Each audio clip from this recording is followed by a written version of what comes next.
Bienvenidos a un nuevo programa de Apuesta Nacional, Lo demás no importa nada. En esta oportunidad, con Nicolás Parra nos trasladamos hasta la Autoridad Federal de Servicio de Comunicación Audiovisual para hacer una entrevista a su presidente, Martín Sabatella. ¿Qué tal, Martín? Muchas gracias por recibirnos. No, gracias a ustedes, un gusto. Martín, acabamos de cumplir 5 años de la Ley de Servicio de Comunicación Audiovisual. ¿Cuál es el balance que hace el organismo de estos años?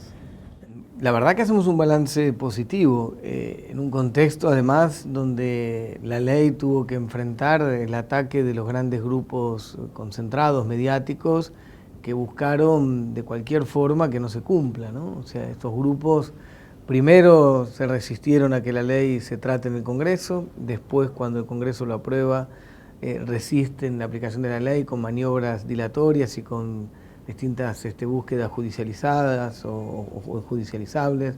En definitiva, después intentan distintas cosas hasta que la Corte determina la constitucionalidad de la misma y entonces hay que aplicar, y ahora siguen también con sus maniobras para evitar cumplirla. Pero digo, a pesar de todo esto, a pesar de la resistencia de los grupos concentrados, yo creo que se puede hacer un balance altamente positivo de los 5 años de la ley. La ley tiene como 2 grandes aspectos, uno vinculado a la generación de nuevas herramientas comunicacionales, nuevas radios, nuevos canales, nuevas señales, nuevas productoras de contenidos audiovisuales en el conjunto del territorio nacional, porque también la ley tiene una profunda perspectiva federal y busca que en el conjunto de la patria existan el conjunto de herramientas, tanto del sector privado como del sector público, como de las organizaciones populares comunitarias sin fines de lucro, para que el conjunto de nuestras voces puedan estar presentes, puedan ocupar el centro de la escena pública, para que nuestro pueblo pueda tomar la palabra, pueda expresarse, para garantizar el derecho a la comunicación. La ley establece el derecho a la comunicación como un derecho humano que el Estado tiene que garantizar. Entonces, digo, en relación a esto, si uno hace un balance, en este capítulo vinculado a la generación de nuevas herramientas, que la ley estuvo vigente 4 años, porque el primer año estuvo suspendida, la verdad que se ha hecho muchísimo. Hay más de 1.400 concursos, hay cientos de nuevas radios, de nuevos canales, de nuevas productoras,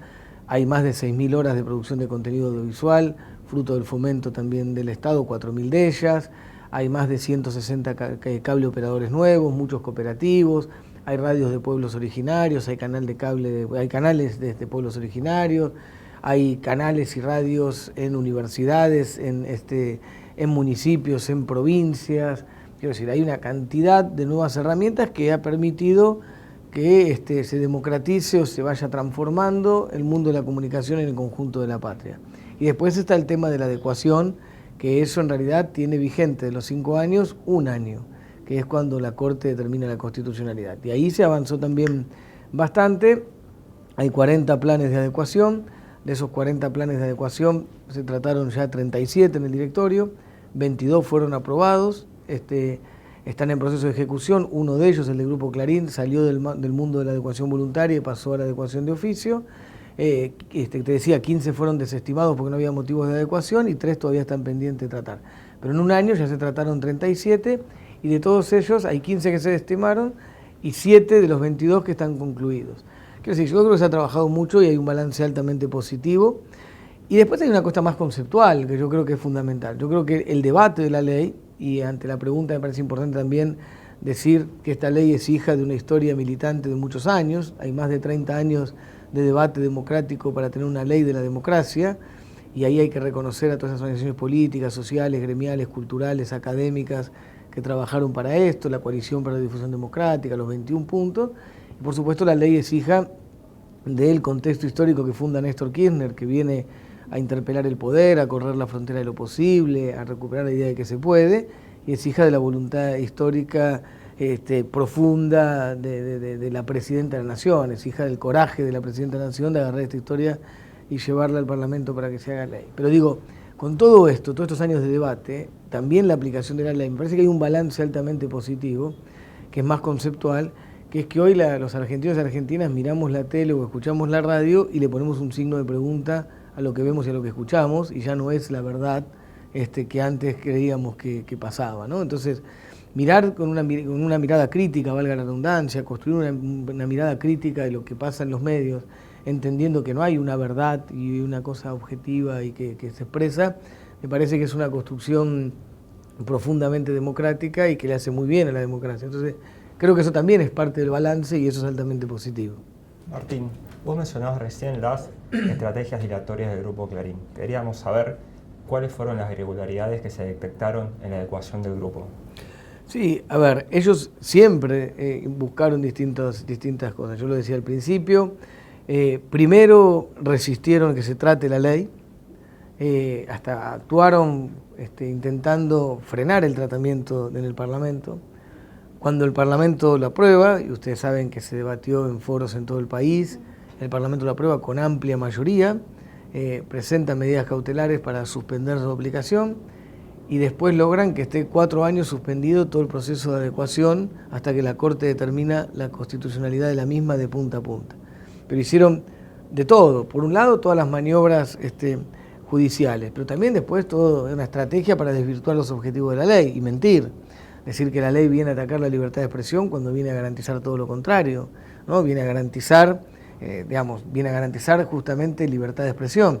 Decir que ¿cuál era su estrategia? Decir que la ley venía a lesionar la libertad o venía a censurar. Y la ley viene a garantizar libertad de expresión, a garantizar pluralidad, a garantizar diversidad.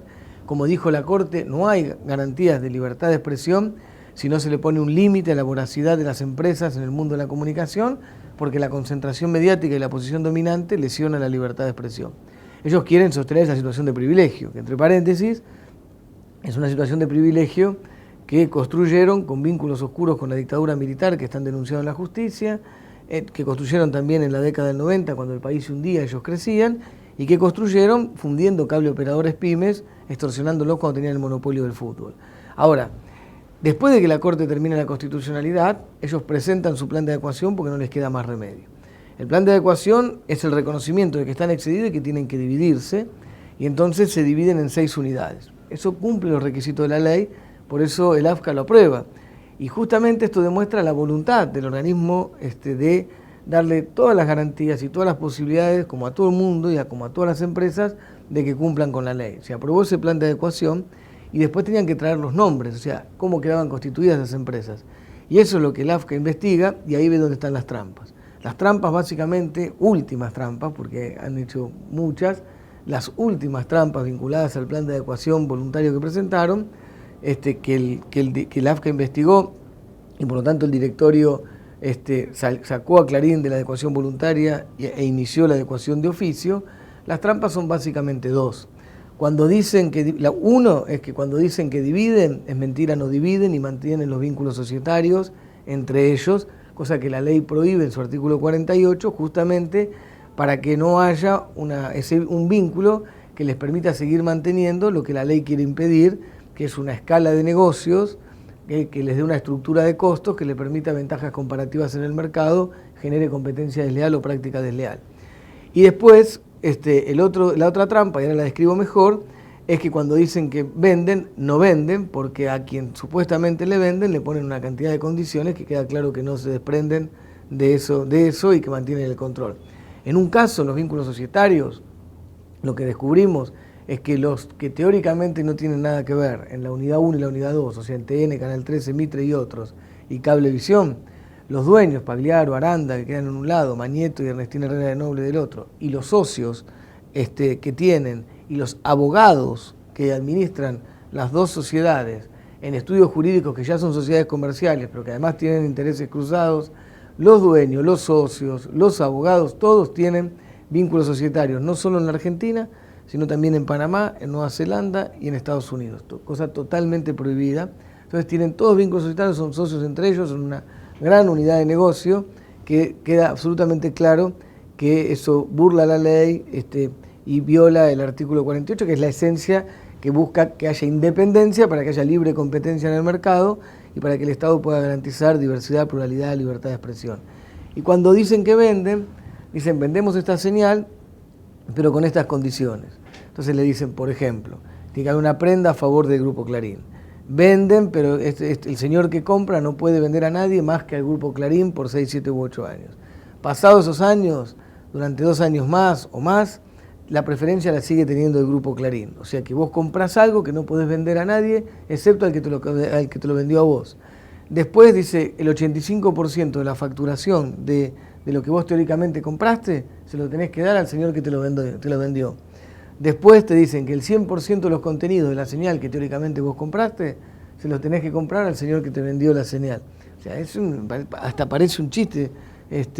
Si no fuera un mal chiste, sería un sketch de una cosa media cómica. Lamentablemente no es un sketch, por eso es tragicómico, o pierde toda comicidad y solamente pertenece al mundo de lo trágico, porque es un grupo económico que lesiona la democracia, que quiere sostener su situación de privilegio y que cree que puede estar por encima de los poderes públicos, que cree que puede estar por encima de lo que el Parlamento decide, porque son años de impunidad que vivieron. Entonces les queda una suerte de memoria de impunidad, les queda una inercia de impunidad que no se dan cuenta que se cortó el 25 de mayo del 2003, cuando Néstor inició un camino nuevo en la Argentina, que entre otras cosas recupera la soberanía en la toma de decisiones políticas y hace que las decisiones se tomen donde se tienen que tomar, que es en el Parlamento o en la Casa de Gobierno.